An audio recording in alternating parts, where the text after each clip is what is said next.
Straight ahead on 12 News, one family business celebrates a big milestone in Plymouth. To see it as it is really makes you feel good. While another business in Brooklyn Center prepares to say goodbye. It's bittersweet. It was a hard decision for my brother-in-law and his father to make. But first, just ahead of the 4th of July weekend, a new tool to keep beachgoers safe.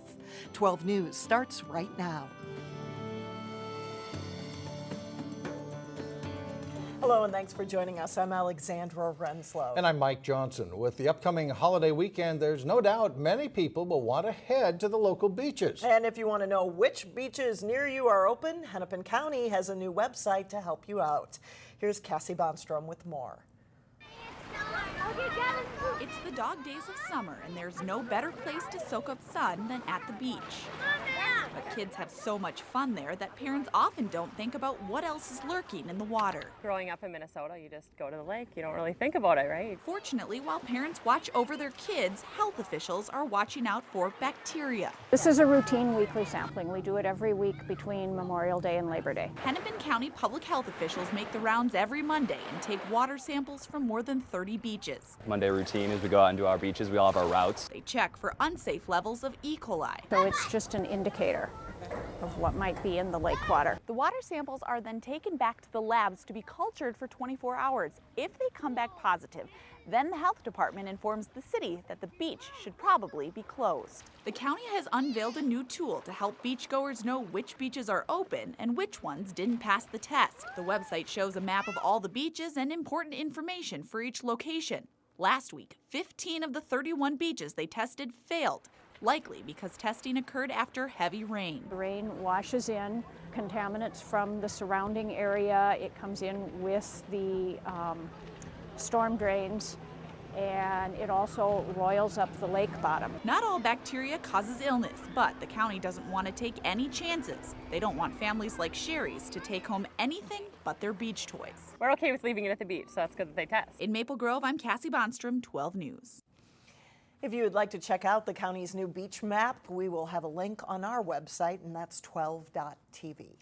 Brooklyn Park officials say they're making progress in the city's quest for a Major League Soccer stadium. As we reported last week, the city has targeted 60 acres of vacant farmland along Highway 610 as the potential site for a soccer stadium. Acting City Manager Mike Sable says they've researched information on parking and traffic requirements as well as stadium size and cost estimates. And the city has also reached out to the ownership group of Minnesota's expansion franchise and hope to meet with the group as early as next week. Yeah, I mean, we're excited about this opportunity. It's an invitation to come see Brooklyn Park differently for them. They may not have considered us before, but now they know that we're serious, that we know that we offer things that other communities don't. Come to Brooklyn Park.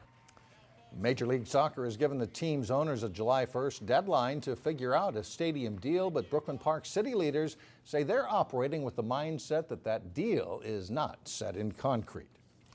After 57 years, it's an end of a gardening era. Malmborg's is shutting down its Brooklyn Center location. Reporter Sonia Goins has more on the history and what's next for the business.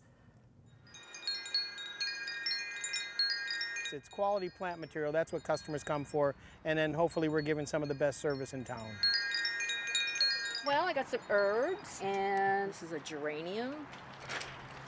Malmborg's is known for its colorful flowers and hardy vegetable plants. You know that we're closing, but we're trying not to look like we're closing. Van Cooley has worked at Malmborg's for 22 years. That cute little guy on the sign there, that's my father-in-law, George. He bought the business back in 1972. Since the business started, Malmborg's has grown to 3 acres of greenhouses. These greenhouses weren't connected to the main greenhouse. While the store sells a lot of flowers and plants, geraniums are their specialty. During the winter time, that's our main focus is we sell young plants. They stick young cuttings, unrooted cuttings, they root them, and in about 4 weeks after rooting, they ship those young plants all over the country. At the end of the week, the geraniums and other plants will be gone. It's bittersweet. It was a hard decision for my brother-in-law and his father to make to sell the location to the charter school that's moving in here. When Malmborg closes up shop, a new business will take root.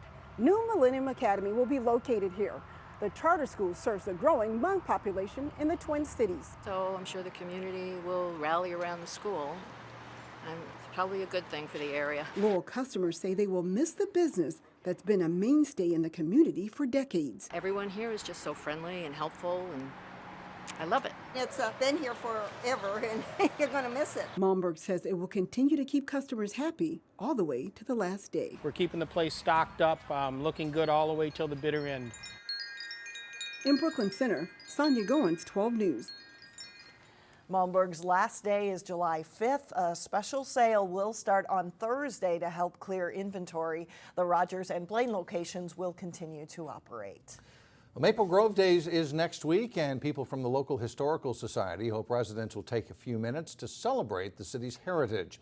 Maple Grove Museum is connected to the city's Public Works building, and curators of the museum recently acquired several new artifacts to put on display, including an old wooden stove and a refrigerator dating back from the 1930s. Many of the items date back to the days when Maple Grove was a farming community. That's why you see a lot of farm-related items, pictures from farms, the way things were done back then. So it's total change from what it used to be. The museum will also have items on display that commemorate the 40th anniversary of the Maple Grove Fire Department. An open house will take place Sunday, July 12th from 1 to 5 p.m. Brooklyn Park Police spent part of their day helping to support an important cause of a local church. 10 officers and police staff members volunteered at Brooklyn United Methodist Church in Brooklyn Center for the Sunny program. It helps families in need during the summer when school lunches are not always available. A lot of our volunteers that have decided to come in today are patrol officers, and traditionally they're working out on the street when people are having the very worst day of their life, and so they don't always get to see people in these type of situations, and that's always one of our goals, is to let all of our officers get out and do some good things for the community. In the first 2 weeks it's been open, listen to this, the Sunny program has served more than 2,000 meals. If you can help, the church is looking for more volunteers and donations of healthy snacks. Well, today, some kids in Brooklyn Park got an early start on learning how to be a firefighter. All right, you ready? So hold on to it and then pull back. Perfect. Students at KinderCare Daycare in Brooklyn Park tested out the firefighting equipment, and it's hard to say who had more fun, the kids or the firefighters themselves. It's fun. It's, it gets them engaged in the community, gets us engaged in the community. Yeah, it's a lot of fun. A lot of fun for them, a lot of fun for us being able to come out and get to play doing our job too. Visits like these are part of the everyday duties of the Brooklyn Park firefighters, who aim to spread the message about fire safety. I'd love to do that. Yeah. Coming up, how golf has been a family affair for 50 years in Plymouth. And then a little bit later in sports, they are on opposing teams in high school golf, but two Maple Grove residents teamed up in a big summer event. But first, a little break from the heat. Tuesday should be dry and cooler.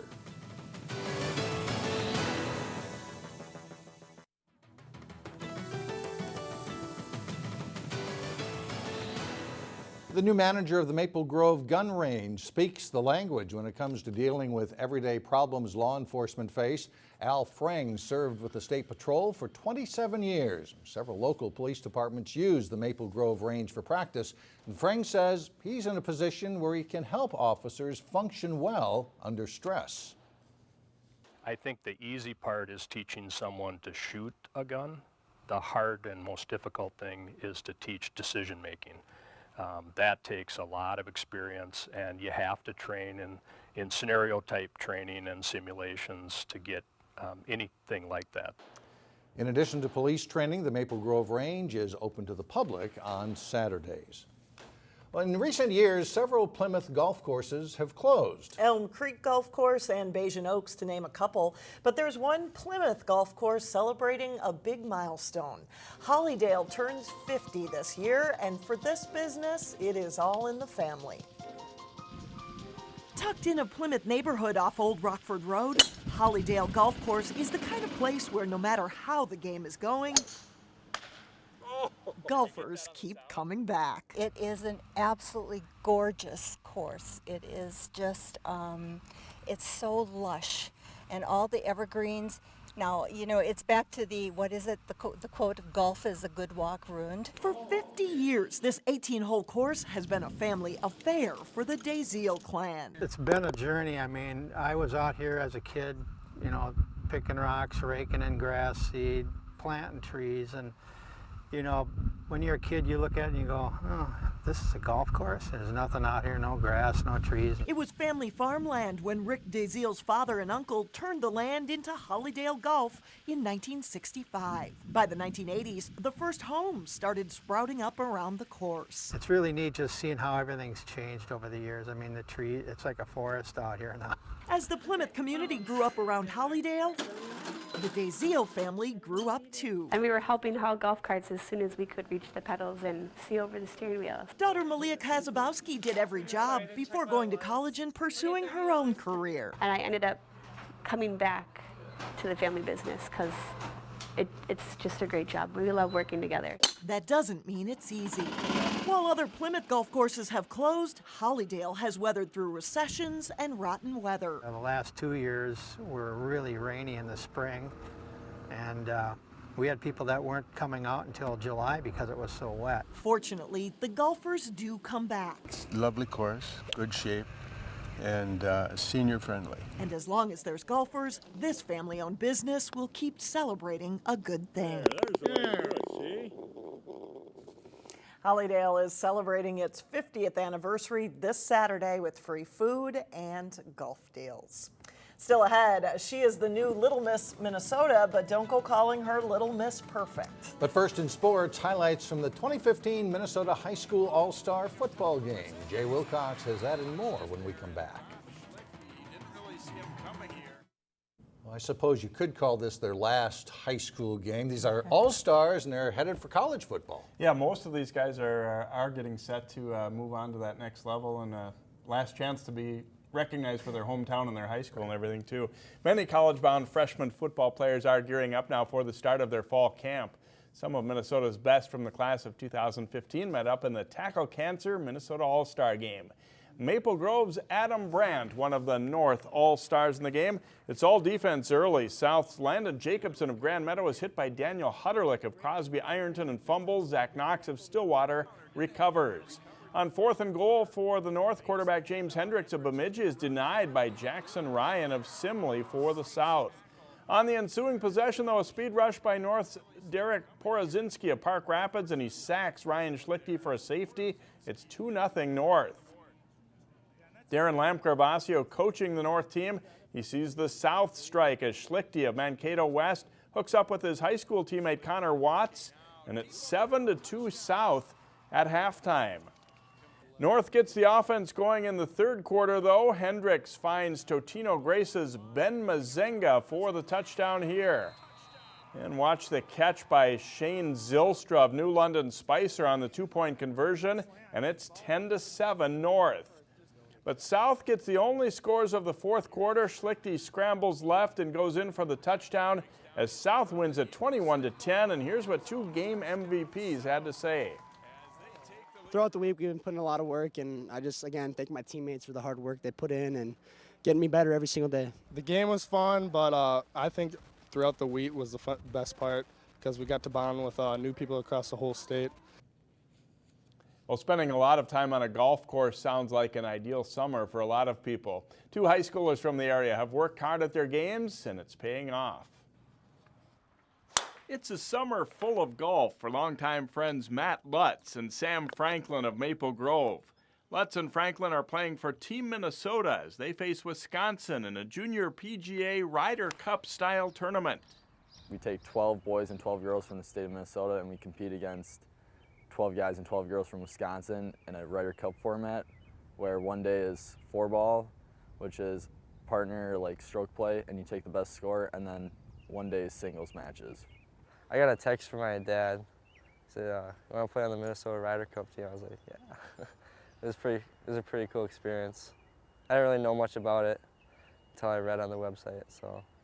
Lutz plays high school golf for Totino Grace and tied for 4th in the state Class 2A tournament this year. And like Maple Grove High School player Franklin, earned all Northwest Suburban Conference honors. They've now transitioned into a busy summer. Well, since the high school season, I've been out here practicing, mostly going to the range at Rush Creek and playing in a couple tournaments.